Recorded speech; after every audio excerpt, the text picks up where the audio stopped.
Assalamualaikum warahmatullahi wabarakatuh. Ada satu hal yang paling pasti di dunia ini, yaitu hari kiamat. Kiamat besar atau kiamat kubro, kita semua yang hidup sekarang, termasuk pada orang-orang akhir zaman, bisa iya atau bisa juga tidak. Kita yang sekarang hidup, ini akan mengalami hari di mana bumi akan mengalami kerusakan terparah, yaitu kiamat besar. Hari yang menjadi akhir dari segala yang hidup, hari yang paling menakutkan sepanjang sejarah manusia. Pada hari itu terjadi kerusakan menyeluruh pada bumi dan alam semesta. Maka bila misalnya ada orang-orang yang berhasil tinggal dan hidup di planet Mars, pada saat itu mereka juga akan musnah. Kiamat tak hanya diyakini oleh orang-orang yang beragama. Ilmuwan-ilmuwan dari golongan ateis pun meyakini bahwa suatu hari nanti bumi dan seluruh alam semesta akan hancur berkeping-keping. Namun sebelum kiamat besar itu terjadi, di masa-masa sebelum itu akan terjadi kerusakan-kerusakan kecil yang ditimbulkan oleh manusia. Mulai dari perang, fitnah, dan kebohongan-kebohongan lain yang bisa merusak akidah umat Islam. Dikatakan seluruh daerah di muka bumi akan mengalami hal seperti itu, hanya ada 4 lokasi atau 4 negeri saja yang terbebas dari semua itu. Dan di sini kita akan membahas tentang 4 negeri teraman yang direkomendasikan Rasulullah SAW untuk dihuni pada akhir zaman. Dan negeri teraman dari kiamat menurut versi sains. Mekah, atau secara resmi bernama Makkah Al-Mukarramah, adalah sebuah kota yang mulia dan menjadi satu kota suci umat Islam. Tempat lahirnya Nabi Muhammad SAW ini memiliki luas 1.200 km persegi.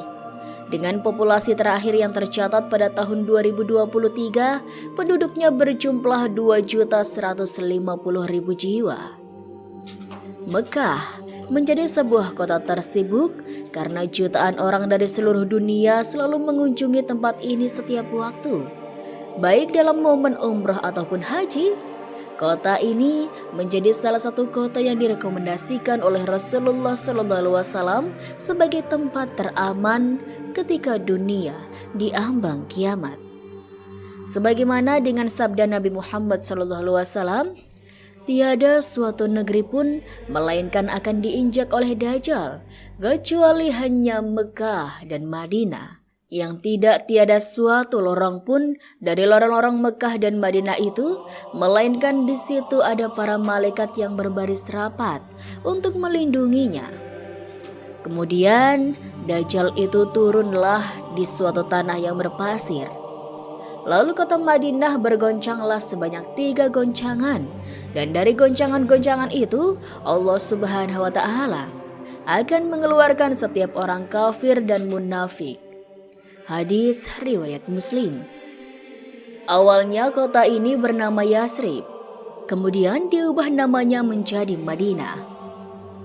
Kota Madinah yang berjarak 450 km dari Mekah ini menjadi kota selanjutnya yang direkomendasikan Rasulullah SAW sebagai kota yang aman untuk ditinggali ketika dunia diambang kiamat kubro. Hal itu sesuai dengan sabda Nabi Muhammad SAW. Sesungguhnya iman akan kembali ke kota Madinah sebagaimana ular kembali ke lubang atau sarangnya. Hadis riwayat Bukhari dan Muslim. Di setiap tembok atau batas kota Madinah ada malaikat. Kota Madinah tidak akan bisa dimasuki oleh penyakit taun, tidak pula Dajjal. Hadis riwayat Bukhari dan Muslim. Kemudian ada pula perkataan Dajjal yang menyebutkan, "Aku adalah Al-Masih Ad-Dajjal. Hampir datang waktunya. Aku diizinkan keluar, lalu aku akan berjalan mengelilingi bumi. Tidak ada satu kampung pun yang tidak kusinggahi dalam waktu 40 malam, kecuali Mekah dan Taibah." karena keduanya diharamkan atasku. Setiap kali aku berusaha untuk memasuki salah satu dari keduanya, aku dihadang oleh malaikat dengan pedang terhunus untuk mengusirku menjauhi dua kota itu. Setiap celah kota itu akan dijaga oleh para malaikat. Allah Subhanahu wa Ta'ala juga melebihkan negeri Yaman dibanding negeri-negeri lainnya. Setelah Mekah dan Madinah, negeri Yaman ini mendapati julukan dari Allah Subhanahu wa Ta'ala dengan sebutan Baldatun Thayyibatun wa Rabbun Ghafur, yang artinya negeri yang aman dan senantiasa mendapat ampunan Rabb-Nya. Selain itu, Nabi Muhammad SAW juga merekomendasikan negeri ini dihuni di akhir zaman. Pada akhir zaman nanti, umat Islam pada akhirnya akan menjadi pasukan perang. Hal ini telah disabdakan Nabi Muhammad SAW dari Abdullah bin Hawala. Nabi SAW bersabda, pada akhirnya umat Islam akan menjadi pasukan perang. Satu pasukan di Syam, satu pasukan di Yaman, dan satu pasukan lagi di Irak. Hendaklah kalian memilih Syam, karena ia adalah negeri pilihan Allah. Allah kumpulkan di sana hamba-hamba pilihannya. Jika tak bisa, hendaklah kalian memilih Yaman, dan berilah minum hewan kalian dari kolam-kolam di lembahnya. Karena Allah Subhanahu wa Ta'ala menjamin untuk negeri Syam serta penduduknya. Hadis riwayat Abu Dawud, Imam Ahmad Al-Hakim, dan Ibnu Hibban. Ada hadis sahih juga dari Al-Hakim Al-Albani dari Abu Hurairah radhiyallahu an. Nabi SAW bersabda, penduduk Yaman telah datang kepada kalian. Mereka adalah orang-orang paling luluh hati dan paling lembut hati. Keimanan ada di Yaman dan hikmah ada di Yaman. Hadis riwayat Bukhari dan Muslim. Dari sahabat Sauban berkata, Rasulullah SAW telah bersabda, sesungguhnya kelak aku akan berada di samping telagaku. Kemudian aku akan menghalangi orang-orang yang akan meminum dari telagaku agar penduduk Yaman dapat meminumnya terlebih dahulu. Aku memukul dengan tongkatku sehingga air telaga tersebut mengalir untuk mereka. Hadis riwayat Muslim dari Ibnu Umar. Beliau menyebutkan Nabi SAW pernah berdoa, ya Allah, berkatilah kami pada Syam dan pada Yaman. Hadis riwayat Bukhari. Lantas, adakah doa yang lebih mustajab dibandingkan doa Nabi? Nabi Muhammad SAW bahkan pernah memuji kota ini dalam sabdanya, sesungguhnya aku benar-benar mencium harumnya karunia Tuhan yang maha pemurah dari Yaman. Berapa banyak air mata kemurahan dan hikmah yang terpancar dari sana. Allah Subhanahu wa Ta'ala juga berfirman dalam Al-Quran, surah Al-Ma'idah ayat ke-54, yang artinya, hai orang-orang beriman, barang siapa di antara kamu yang murtad dari agamanya, maka kelak Allah akan mendatangkan suatu kaum yang Allah mencintai mereka, dan mereka pun mencintainya, yang bersikap lemah lembut terhadap orang yang mukmin, yang bersikap keras terhadap orang-orang kafir, yang berjihad di jalan Allah Subhanahu wa Ta'ala, dan yang tidak takut kepada celaan orang yang suka mencela. Itulah karunia Allah diberikan kepadanya, kepada siapa yang dikehendakinya. Dan Allah maha luas pemberiannya, lagi maha mengetahui. Al-Quran surah Al-Ma'idah ayat 54. Pendapat dari ahli tafsir sebagian menyatakan bahwa kaum yang disebutkan di atas adalah kaum Ansor. Namun pendapat yang lebih kuat mengenai identitas kaum yang disinggung dalam ayat di atas, sebagaimana dijelaskan oleh Imam Al-Qurtubi dalam tafsirnya, adalah penduduk negeri Yaman, kaumnya sahabat Abu Musa Al-Asy'ari radhiyallahu an. Turunnya ayat ini, kata Imam Al-Qurtubi, berkenaan dengan kabilah yang bernama Al-Asy'ari.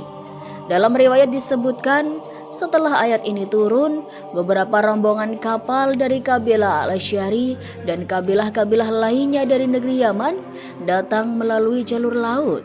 Mereka adalah kaum muslimin yang tertindas di negerinya pada masa Rasulullah SAW masih hidup. Merekalah yang berjasa dalam penaklukan negeri Irak melalui perang Al-Qadisiyah pada masa kekhalifahan Umar radhiyallahu an. Negeri Syam juga menjadi salah satu negeri yang disebut-sebut Rasulullah SAW dan mendapat keberkahan dari Allah Subhanahu wa taala. Negeri ini senantiasa dijaga malaikat sehingga baik bila dihuni pada akhir zaman nanti. Beruntunglah negeri Syam. Lalu sahabat bertanya, "Mengapa ya Rasul?" Rasulullah SAW menjawab, "Malaikat rahmat membentangkan sayapnya di atas negeri Syam." Hadis riwayat Imam Ahmad. Dijelaskan Rasulullah SAW bahwa Syam merupakan pusat negeri Islam di masa akhir zaman nanti. Nantinya disinilah akan menjadi tempat huru-hara dan peperangan dahsyat. Pada akhirnya umat Islam akan menjadi pasukan perang. Satu pasukan di Syam, satu pasukan di Yaman, dan satu pasukan lagi di Irak. Ibnu Hawalah bertanya, "Wahai Rasulullah, pilihkan untukku jika aku mengalaminya." Rasulullah SAW bersabda, "Hendaklah kalian memilih Syam, karena ia adalah negeri pilihan Allah yang Allah kumpulkan di sana hamba-hamba pilihannya. Jika tidak bisa, hendaklah kalian memilih Yaman, dan berilah minum hewan kalian dari kolam-kolam lembahnya, karena Allah menjamin untukku negeri Syam dan penduduknya." Hadis riwayat Imam Ahmad. Al-Masih Ad-Dajjal akan datang dari arah timur. Ia menuju Madinah hingga berada di balik Uhud. Ia disambut oleh malaikat. Maka malaikat membelokkan arahnya ke Syam. Di sana ia akan dibinasakan. Hadis riwayat Imam Ahmad. Saat ini negeri Syam merujuk ke sejumlah tempat di Timur Tengah, seperti Lebanon, Palestina, dan Suriah. Dan di wilayah tiga negara itu disebutkan menjadi tempat teraman ketika terjadi huru-hara akhir zaman, terutama tanah Palestina, yang saat ini seluruh mata di dunia tertuju padanya. Palestina memang istimewa bagi umat Islam. Di sana terdapat Masjid Al-Aqsa, masjid tertua di dunia setelah Masjidil Haram. Masjid yang pertama kali dibangun Nabi Adam selama 40 tahun setelah beliau membangun Masjidil Haram. Saking spesialnya negeri Palestina ini, banyak hadis-hadis Nabi SAW yang merujuk pada Palestina, terutama tentang kondisi akhir zaman. Rasulullah SAW bersabda, "Akan terjadi hijrah sesudah hijrah. Maka sebaiknya penduduk bumi adalah orang-orang yang mendiami tempat hijrah Ibrahim. Lalu yang tersisa di muka bumi hanyalah orang-orang yang jahat. Bumi menolak mereka. Allah menganggap mereka kotor dan api akan menggiring mereka bersama para kera dan babi." Hadis riwayat Abu Daud. Beberapa ilmuwan menanggapi tentang masalah huru-hara kiamat ini. Namun, mereka memandang dari sudut keamanan akan bencana alam yang terjadi. Setidaknya ada dua tempat yang mereka anggap sebagai tempat yang mungkin saja aman ketika di dunia diambang kiamat. Yang pertama, daerah Bolivian, Altiplano, Amerika Selatan. Di saat perubahan iklim ekstrim terjadi sehingga membuat naiknya permukaan laut, tempat ini jadi salah satu yang terbaik. Sebuah dataran tinggi yang kemungkinan tidak akan pernah terkena banjir. Walaupun ada gunung Himalaya, Bolivia, Altiplano terasa lebih bersahabat untuk dijangkau. Sebuah tempat indah yang membuatmu bisa bertahan hidup dengan banyak sumber air dan makanan yang tersedia. Dan mungkin saja makanan terakhir yang bisa kamu nikmati mungkin hanyalah daging flamingo. Kemudian tempat teraman menurut sains yang kedua adalah di daerah Lesotho, Afrika Selatan.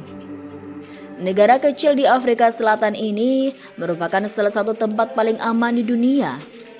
Lesotho adalah satu-satunya negara merdeka yang seluruh bagiannya terletak di atas ketinggian 1000 meter. Spesialisnya lagi, kawasan Lesotho memiliki sedikit garis patahan dan segelintir gunung berapi yang bisa diasumsikan bahwa tempat ini akan terhindar dari banjir dan juga terhindar dari gempa bumi. Namun tentu saja kedua tempat ini adalah bagian dari pendapat para ilmuwan yang mereka mengambil sudut pandang keamanan dari bencana alam besar yang akan terjadi di hari kiamat. Wallahu alam. Dan itulah sahabat beberapa kisah kali ini. Semoga kisah ini bermanfaat dan bisa menambah pengetahuan bagi kita semuanya. Kurang lebihnya Rizky mohon maaf dan sampai jumpa lagi di kisah-kisah selanjutnya ya sobat. Sekian dari Rizky. Wassalamualaikum warahmatullahi wabarakatuh.